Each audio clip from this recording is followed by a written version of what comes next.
Denny Hamlin addresses the Kyle Larson incident where they got together on the track, and SVG basically confirms he's coming to Cup next year. Let's talk about it. Coming up next.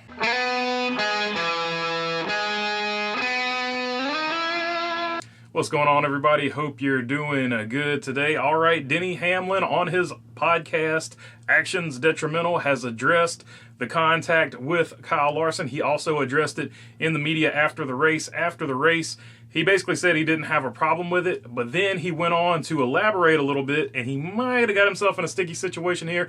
I'll let you guys judge for it, but here is the clip from Actions Detrimental. I got no issue with it whatsoever. Everyone just needs to move on, and if he does nothing, his team probably gives him a bunch of shit, right? It was the one opportunity where he was faster than us that day. So he said two things there that I think were pretty smart. Like, if I was in his situation, I would do the same thing. He wants people to move on, and he didn't have a problem with it, because let's think about it. If this is the hardest you get off with, is just like a little love tap in the middle of the race, a race that you still finished second in, that's a pretty smart move. If that's the worst you get, then you're in good shape. However, he threw two things in there, which if somebody is mad at you, they're going to look for anything to continue to be angry at you, so it could possibly get him in trouble. It could be perceived, and I'm not saying he was saying it in a shade-like manner, but it could be perceived as throwing shade, as saying he wasn't close enough to me to get me all day, and the one time he finally got close to me, he got me.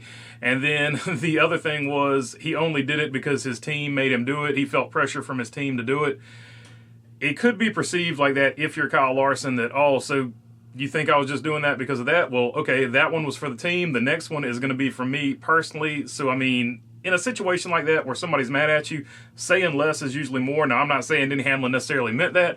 I'm just saying, you know, when somebody's mad at you, they can take your words and, you know, twist them however you want to be twisted them, or maybe he really did throw shade at him. It's up to whoever is listening to it, but I did think it was interesting that he added those two things in there. Let me know down below in the comments. Do you think he was throwing a little bit of shade, or do you think he was just maybe chose his words maybe not as carefully as he could have there? And of course, this came out Sunday. I saw it from the NASCAR report on Instagram. Stated by the man himself, all signs are pointing to Van Gisbergen, I can't say his name, moving to the NASCAR Cup Series in 2024, announcing his likely departure from Supercars racing.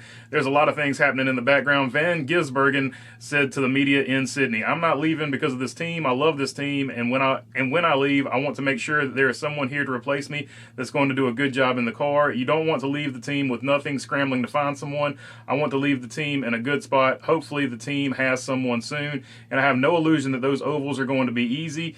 It's going to take a lot of time to learn. I don't have a plan. Hopefully I'll work it out when I'm over there." So there you go. He doesn't necessarily have a firm plan in place, but he said in other interviews that he has multiple offers from multiple teams. So that's got everybody in a kerfuffle as to where is he going to go? Where is he going to go? A lot of teams thrown into the mix. I think there's only two teams you can actually eliminate. There's every other team, I think you could make a case for him to go to that team. The two teams you can eliminate are Hendrick and Penske, in my opinion. I don't think he's going to go to either one of those.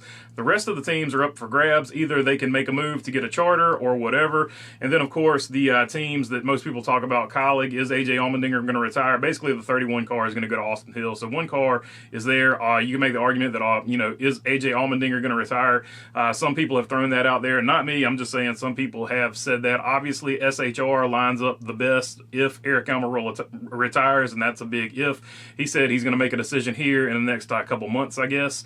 And then, you know, Spire Motorsports, if they get bought by Andretti. So just go down the list. There's literally any team he could go to, but I guess the biggest bomb is going to be when he finally announces his plans, how he's going to go about his business of coming to the NASCAR Cup Series. But yeah, Shane Van Gisbergen is coming to the NASCAR Cup Series, and he is going to take somebody's spot. So I guess the best thing to do is in the comments, let me know down below which one you think he is going to go to, because honestly, it could be any of them. All right, that's all I got for you on this one. I separated the Kyle Larson and the Denny Hamlin drama because I didn't want it to bleed into the Chris Buescher video. I wanted to give Chris Buescher the proper respect he deserved for winning that race, so I separated the videos, and also I added the SVG stuff to the end of it. So if you made it this far, feel free to subscribe down below. We're making a push to get to 10K. If you're first time to the channel and you like the content, please feel free to subscribe. It will be much appreciated. If you're already subscribed, you know I appreciate you all as well. If you got a question, comment, or anything like that, leave it down in the comment section. And other than that, thanks for your time. Peace.